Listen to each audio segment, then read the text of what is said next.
and throw him off his game. Now, is that a nice thing to do to people? No, it's not. That's a thing you use in comedy competitions. When you go to comedy competitions, it's the same as baseball. It's the same as basketball. We all watched The Last Dance. Yeah, that when Jordan was coming to town, they adjusted for Jordan. So let's say it's me, you, Lee, Eric Rocha, Steve Simone, DiAgostino. We're all in the contest, and Felipe.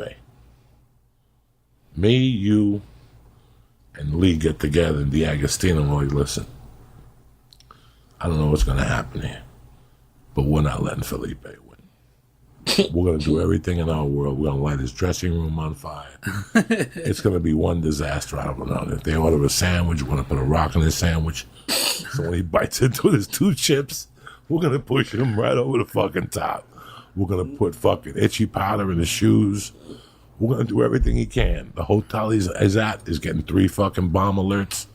In the middle of the night, we got to leave the hotel and come back in. Fuck up his sleep. Yeah, that's what you do. We're going to refuse him from doing well, and then we got it upon ourselves. Now, who the fuck do you think I learned that from? That move, I did that move as a comic, but then it got reinstated into my head when I met James Coburn. When I did Arliss and I met James Coburn, that's my idol. You know, that's one of my big idols. If you go to Cuba and you mention James Coburn, they're like, what, Steve McQueen, all that shit? You know, I did 2 days on a set with James Coburn. The second day I asked him about Bruce Lee. I kept it very light. I didn't say nothing until he started talking to me in between takes. And then we were just talking. And then I told him I had weed, and it was a different story. Me, him, Alan Stevens, a bunch of us went out and smoked the joint. Here I am smoking a joint with James Coburn with arthritic hands like Edwin. He had arthritic hands. Hell yeah. You know, and he said that to me. He goes, one of the best movies I ever made was The Magnificent Seven, because we tortured Yul Brynner. They couldn't stand Yul Brynner because he had just played that part. You know, the famous Yul Brynner part he played. I told the story 1,000 times on here. He played a big part. Lawrence of Arabia. Okay, I don't know if you told me. I think it's Lawrence of Arabia. So they were telling me how they were torturing him. Just hating on him? Hating on him because they refused. Charles Bronson and Steve McQueen were like, listen, ain't no fucking Arab going to come in here and fuck up our movie. That's not happening. And this is 1966. Yeah, man. They're like, it's just not happening. It's just not fucking happening. Not on our watch.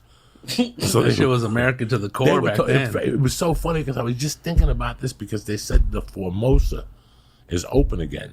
It was on Twitter the other day, Friday, at the Formosa. And the stories he was telling me were from the Formosa. They'd be shooting a movie and they would put them up around the Warner Brothers lot. Close to the Formosa. Walking distance. So they would all go to the Formosa. And he's like telling me like it was me, Charles Bronson, George C. Scott, Gene Hackman. You know, he was in town, so he's there. And we all decided that fuck it, take him out of the movie.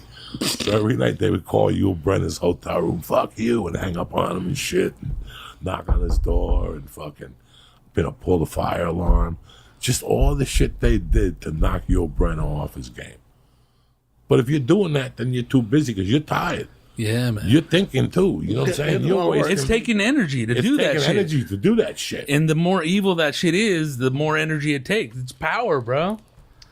So that's a different side to comedy, man. It's good to see you, Rodrigo. Oh, likewise. You too.